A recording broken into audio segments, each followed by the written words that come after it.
All right, hey guys. I just wanted to kind of reiterate and further expand upon why deflation would be a good thing for the lower and middle class. Okay, and why the stock market crashing would actually be good for poor people, essentially. And this is why Wall Street and its affiliated news outlets and the people that run Wall Street want you to think that a recession is a bad thing or a depression. Now, I know that during recessions and depressions, lower income, even higher income people, they all feel a squeeze on them. However, it happens because of their investments.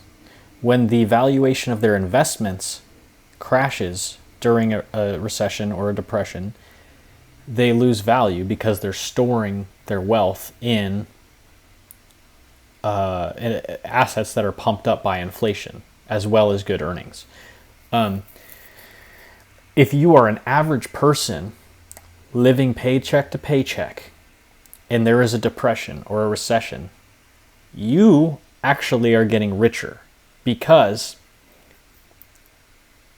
if deflation on that scale is actually occurring, that means the purchasing power of your paychecks is going up. Okay, prices of goods and services will fall, meaning that you can buy more things and more services. And so this is why Wall Street totally tries to convince everyone that a recession and depression are bad. It's actually good. The more prices fall, the richer the poor people get. So this is why they don't want that to happen, and that's why it will never happen. The stock market will never completely crash, and every time it crashes, it will recover and go higher, because the greedy rich people are going to make sure that happens, in essence. The short of it is that. So this is why you shouldn't short the market, is because it's in the wealthy people's best interest to continue siphoning poor people's wealth through inflation, gradually. And if you are a poor person, you should be praying that the stock market does crash, that all those people who are investing lose all their investments, and the wealth would transfer back to the purchasing power of your cash. And I know it sounds so backwards because during the Great Depression, nobody had anything to eat and all that. And so yes, in one sense, it's not great because a lot of businesses will fail, the businesses that can provide goods and services for the average American consumer. So it can have that negative effect, but ultimately, if there's a crash and you're holding cash, you're going to get richer. So you may have to buckle down and be smart about how you buy stuff, because a lot of businesses might fail that provide you with your day-to-day necessities.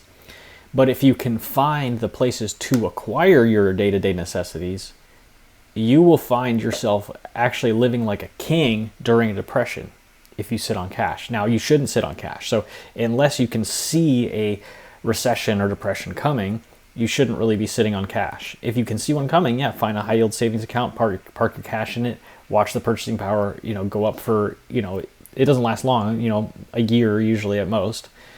But, and then then once you can see the recession ending or hitting a bottom, or the market's crashed a ton, then you'd move back in, buy everything at a discount, and then ride the next wave up.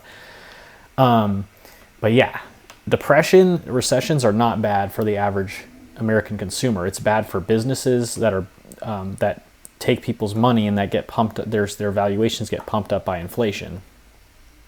It's good. So it's bad for rich people. It's good for poor people when there's a depression or recession, even though the news tries to make it seem like the opposite. So yeah,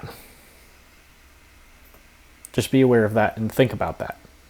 You don't have to agree with me, but I'm just telling you like it is. Okay, so they have the whole system designed to look backwards, though, so that you won't believe the truth. Because if you could believe the truth, then you'll make the right financial bet, and you'll bet on the NASDAQ going up in the long run, or the Dow Jones, or the S&P, and they don't want to share their profits with you, right? So,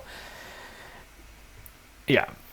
Every time there's a euphoric phase where the NASDAQ or one of these assets is moving so high that everyone is like, oh my gosh, I have to ride the trend. I have to buy NVIDIA. I have to buy whatever, Apple, this... then it will crash at times, because there's too many uninformed people trying to ride the trend. So then it will just naturally crash. And those people will get knocked out for a loss, a small loss, a medium loss, maybe a big loss. And then once they sell for a loss back to the people who actually know what they're doing, who are buying at a discount, then it will start going up again. So, there are crashes and you can kind of see them coming, but also, even if you buy too high and you have to hold through drawdown, you're still betting on the correct direction. It will come back in your favor eventually.